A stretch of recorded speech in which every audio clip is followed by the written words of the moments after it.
তৈরি হয়েছে পৃথিবীতে, সর্বপ্রথম আদম আলাইহিস সালাতু ওয়াস সালামকে সৃষ্টি করেন আল্লাহ, জান্নাতের ভেতর সব নিয়ামত দিয়ে দিলেন,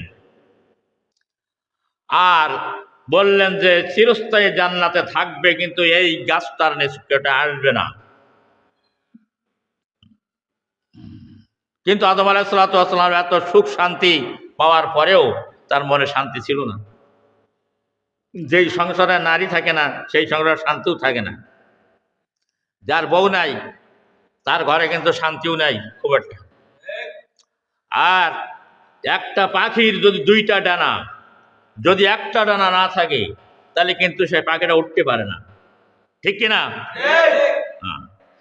তো আল্লাহ রাব্বুল আলামিন বলতেন যে তোমরা সেই আল্লাহকে ভয় করো যে এই একটা সত্তা থেকে যিনি সৃষ্টি করেছেন, আর তাদের আদম আলাইহিস সালাতু ওয়াস সালামের থেকে তার সধর্মে সৃষ্টি করেছেন বাম পাজার হাড্ডি, বাঁকা হাড়, এর থেকে আল্লাহ তাআলা নারী সৃষ্টি করেছেন।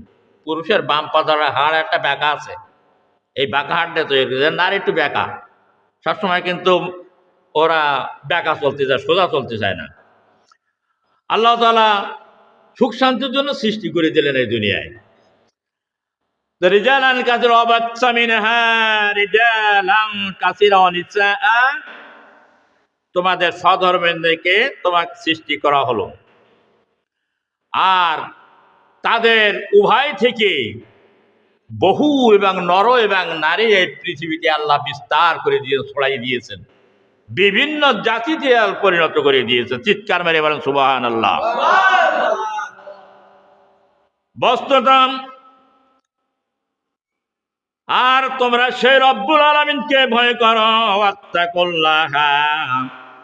আত্তাকুল্লাহাল্লাযী তাসালুনা বিহি ওয়াল আরহাম ইন্নাল্লাহা কানা আলাইকুম রাকীবা। সেই মহান রব্বুল আলামিনকে ভয় করো, যার নামের দোহাই দিয়ে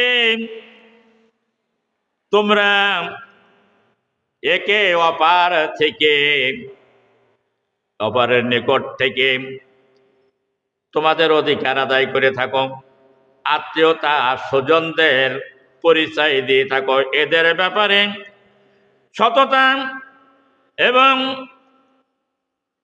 তাদের কাছ থেকে তোমরা অধিকার আদায় করে থাকো, দাবি করে থাকো, নিশ্চয় আল্লাহ তাআলা তোমাদের জন্য সত্যাধিকারী এবং তিনি হচ্ছেন তোমাদের স্রষ্টা। সে আল্লাহকে ভয় করো।